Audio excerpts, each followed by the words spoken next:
Okay, so let's say that you're completely convinced you want to launch a channel, but now a new kind of doubt sets in, which is, let's face it, what chance do I have of having any real presence? YouTube has been around for a long time. There are countless video creators and channel creators out there. Do I have the ability to make any kind of dent? The answer is yes. And I don't say that in a generic sense. There are arenas, dimensions of YouTube where it's pretty saturated and it's really hard to kind of rise above the crowd. But in academia, or YouTube academia, that is not the case. There's kind of a spectrum of YouTube academia that is highly polarized. There are two extremes of YouTube academia.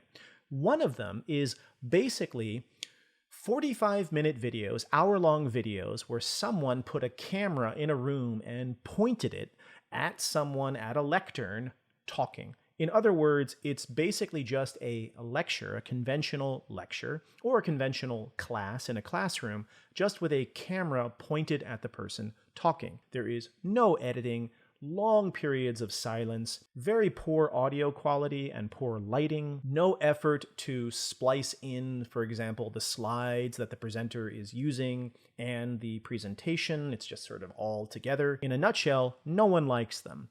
You have videos of this sort with towering figures within their field, huge scholars that are known, far and wide within the academy, but whose videos have a few hundred views, maybe break 1,000 after many, many, many years.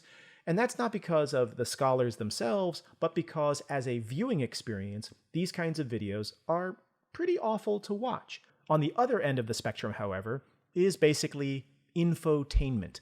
These are not scholars, but rather production companies, sometimes with considerable budgets and an army of animators and motion graphic artists and so forth, to produce really, really, really enjoyable, tight, good sound, good video, really entertaining, but at the end of the day, sometimes intellectually or kind of research-wise, lacking videos. Not that they're 100% wrong. They're taking shortcuts. They're taking lots of creative license in order to make things that are enjoyable. So the question is, what about the middle zone of this spectrum?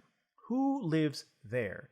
The answer is very few people. This is the zone that this course is encouraging you to enter and find your way, inside, find a home within this. This is a place where you can produce well-scripted, well-edited, good audio quality, good video quality videos that are at the same time intellectually rigorous, and kind of uphold your own criteria within your field, your background, whatever that is, of your scholarly community. And the great thing is that the viewing audience out there in YouTube land has really never seen this space occupied by scholars, by teachers, by students. And so if you can develop the skill set to develop videos, film videos, edit videos in that space, there is wide open possibility for your channel. I'm not saying it's going to explode and that you're going to get, hundreds of thousands of followers and things of that nature, but I am saying that you can produce something that is highly influential, highly respectable, that you will be proud to share far and wide. So don't underestimate the kind of impact that you could have, because this middle area of YouTube academia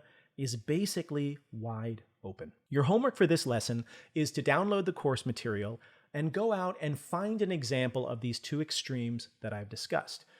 Try to find a video that is produced, it's on a various university YouTube channel, you might find them there, which is just a camera pointed at a speaker behind a lectern in a lecture hall.